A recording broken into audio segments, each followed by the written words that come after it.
Hi, welcome. Today we are interviewing M.M. Wonderland, aka Mariella May. She has written Hearts and Stones. This is part one of Hearts and Stones. Part two is coming out June 20th, 26th. And then the full book, parts one and two, will come out in November 26th, 2026. So there are already a few interviews. One is with just an author interview, kind of like who you are as an artist, as a writer, how you got here, where you want to go. And then there's also a video on characters. So the characters of Wonderland, how they relate to Lewis Carroll's characters, how you develop those and how you added in other ones. And today we are talking about Wonderland. So much like many books that have a place as a character, or a lot of times they'll have like a personification of a river or the ocean. I feel like you've done the same thing with Wonderland itself. So I'd love for you to talk to us about what gave you the inspiration for Wonderland and then how that might have changed over time. Yeah, so I definitely want to give a lot of inspiration to the Shinto belief of every object has a soul or a potential soul.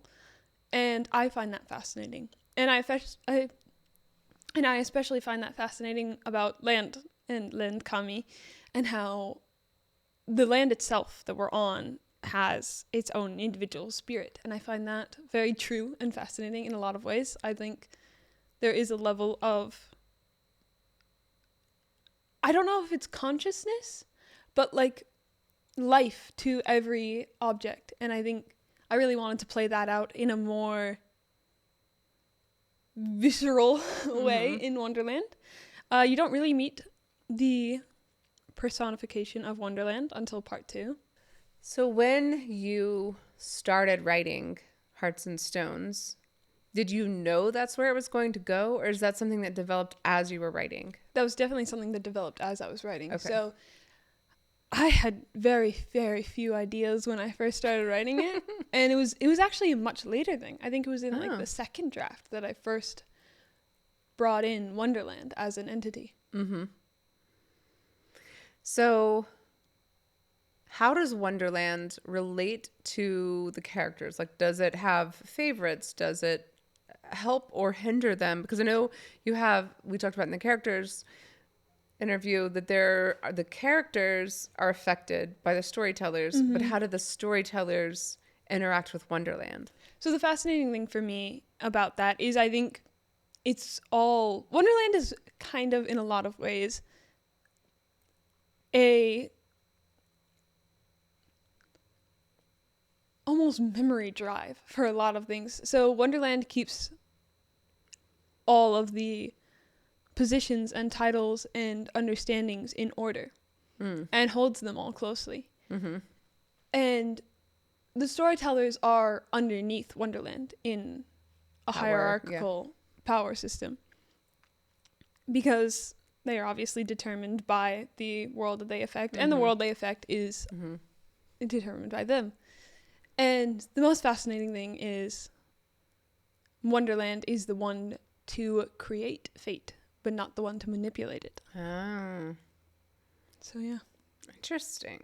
Does it regret that decision later? Yes and no. It's kind of like a fact of, I don't think Wonderland has regret in the same way humans do. Right. I think its consciousness is more ephemeral than that. Because it also, I don't think, perceives time in the same way a human would. Right. That makes sense. Yeah. So as far as if a new reader were coming in, and they're like, oh, Wonderland, they kind of already know Wonderland because of Lewis Carroll and Alice. So how does your Wonderland relate to Lewis Carroll's Wonderland? So originally, very closely, I was basically going solely off of what I vaguely remembered of Lewis Carroll's one. And from there, it just spiraled. As you mentioned in the character video, Lewis Carroll's original Wonderland is very small and very vignetted. Yes. And more than just filling in the gaps, I created a new world in the gaps. And I think that if you're going in it with only the memory of Alice in Wonderland, you're not going to be that disappointed. Right. There are a lot of contradictions. There's not a ton of contradictions. There are some. But I think, again, as I said in the character interview, it relates to how we perceive things and remember things, and how Alice herself remembered her experience in Wonderland. So you took the name M.M. Wonderland. I did take the name. So clearly you really love Wonderland. I do. So why did you make that choice? Like, you had played around, you just found something the other day where it was M.M. Chevalier. M.M. Roy. Oh, M.M. Roy. Wow. Yeah. So Night King Press is the company, and Night is in French is Chevalier, which is my last name, and King is Roy, which can also mean red, which makes sense for red hair. Oh, interesting. Yeah. But also King, right? So I think when you were coming up with your pen name, you were like trying out different things. I was, and then you landed on Wonderland. And does that have to do with your connection to that place, or just is there something about the name that you love? So I'm gonna be honest, it's not nearly as cool as most people are gonna think. M.M. Chevalier was taken on Instagram. What? So I went with M.M. Wonderland. And Wonderland's easier to remember. It was Aubin who came up with M.M. Wonderland. Oh, nice. I was getting my Instagram, and Chevalier was taken because we're the Chevalier Sisters, and Aubin was like, "What about Wonderland?" And I was like, "That sounds sweet." So yeah. And then we checked it, and it hadn't been taken, so we moved that. Nice. Yeah. I love that. So I realized that I didn't. Also, sorry, another thing that I'm going to say is I do enjoy having a name that isn't related to any other last name. I think this is how, especially, it's just, I grew up with multiple last names. Yes. So having one that's not related to any of my other last names is really fascinating for me. And it's really, I think it's a way of distinguishing my work. I don't know. It's just a way for me to distinguish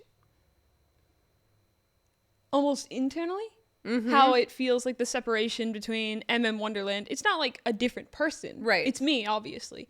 But it's the difference between Ella, the normal me who's just walking around all the time, and how I professionally portray myself. It's almost like putting on a suit. It is like putting on a suit. It's not like changing my face. It's just changing my clothes. Okay. Interesting. Yeah. So when you were developing Wonderland, how much did the characters themselves change how Wonderland worked? And how much did Wonderland change the characters? Like, which way did it go, or did it go both ways? So it really went narratively. So I think both Wonderland and the characters changed because of the story more than each other. Okay. Because I was pursuing... Well, okay, at the original, I wasn't pursuing much at all. But as it grew, I pursued different things in my narrative journey. And all of those different things affected how the story came out. And now it's really a story of how far someone is willing to go for love. And when is it too far? And when is it not far enough? Because all of those things are arguably happening at the same time. And a character herself feels like she's miserably failing as she's going to massive lengths. Right. And so the links aren't necessarily lined up with the results. You can't. Yeah, you can't. And I think a really interesting thing that I wanted to play with is the idea of trying to have an objective judge on something, on everything that's so subjective. So there is no objective judge. It's interesting because Wonderland's the closest thing to an objective judge. But even Wonderland can't hold people after they've died. So there's this level of Wonderland forgets people after they die. Wonderland doesn't hold anything to or against people. Oh, interesting. We interrupt this video for a brief announcement. The remainder of this video contains content unsuitable for those who like surprises. Should you wish to experience the world of Hearts and Stones without mild spoilers, we invite you to enjoy other interviews with M.M. Wonderland. And now, please enjoy the rest of the interview. So in Wonderland, Yes. the other half of Wonderland, The other side of the coin. the other side of the proverbial coin, Or the other side of the door. More the other, accurately. yeah, is Underland. So Underland is the foil to Wonderland, more than an opposite or a counter even. They're mirrors of each other. And it's really interesting because in the book that comes after the complete book of Hearts and Stones, I will explore a lot more of Underland and how it deals with the same things as Wonderland completely differently. but not in a dark way. Not in a dark way, not in like an evil way. It's both. The parameters are different. Both Wonderland and Underland, I feel like, are completely neutral beings. They're not evil or good in any objective sense. So when you have characters, this is kind of where I was going with that question, because you're saying that Wonderland doesn't hold Anything against anyone accountable, kind of.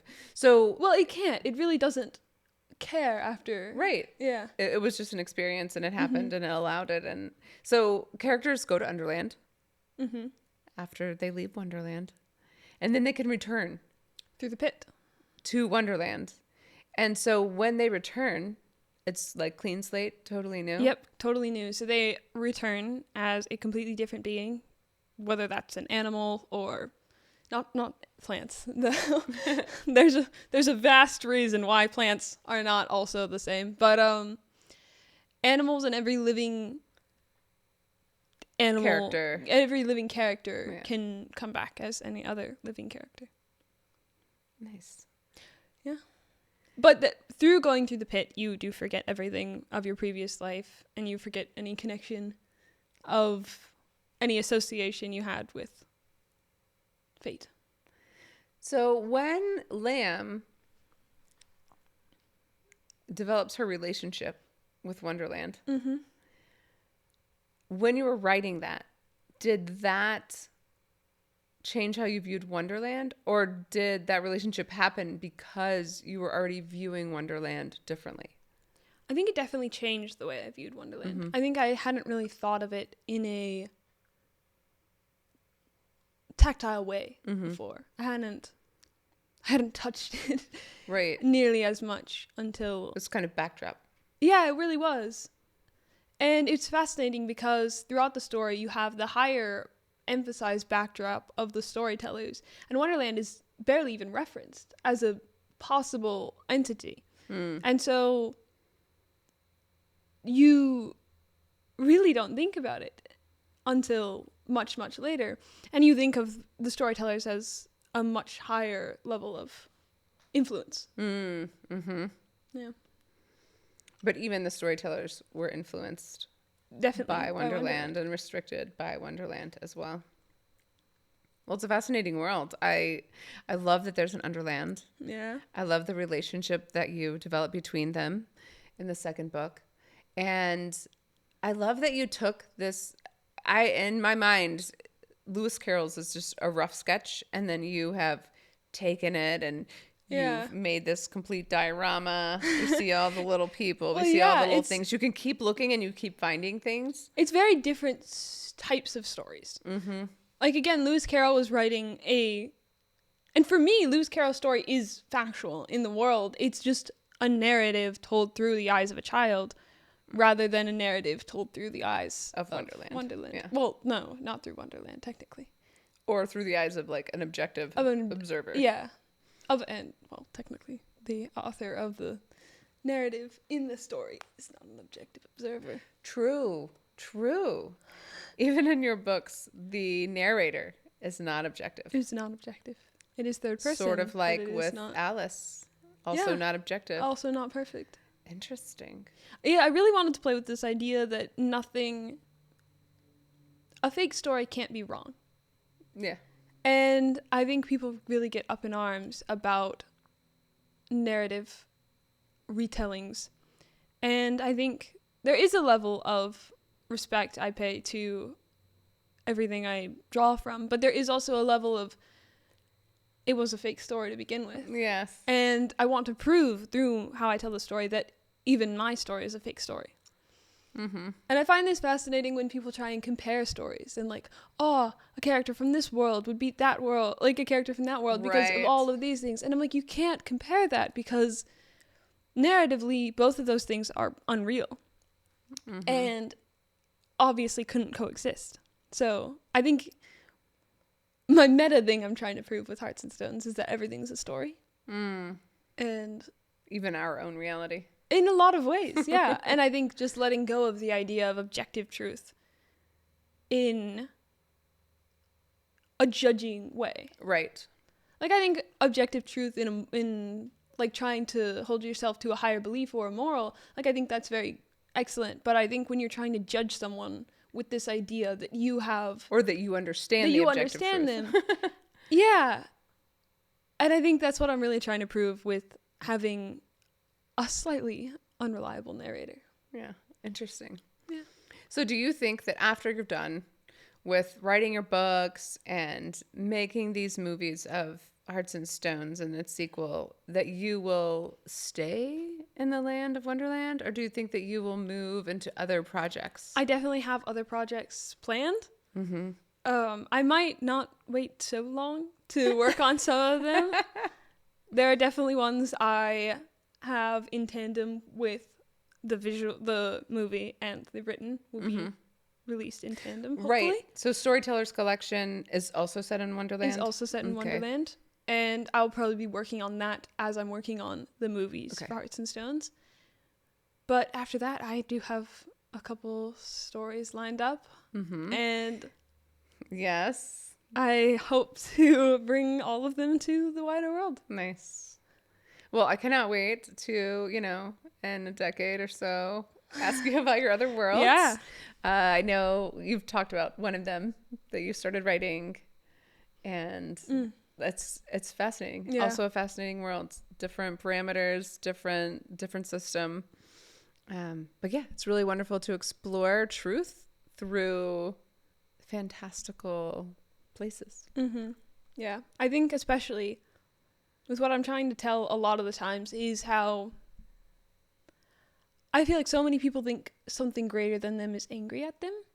And I think what I'm trying to tell through all of the stories I write is, first of all, don't think about other people being mad at you because that doesn't matter. And second of all, you're infinitely loved by an infinite God. And I think a lot of people won't ever see that in Hearts and Stones because that's not really the story it's telling. Well, you see what you are able to but see. Yeah, I think there are seeds of it in my life, so they obviously go onto the page when I'm working on it. So yeah. Nice. Awesome. Well, thank you for joining me, and enjoy the other videos as well. And we'll see you again next time. Bye. Bye.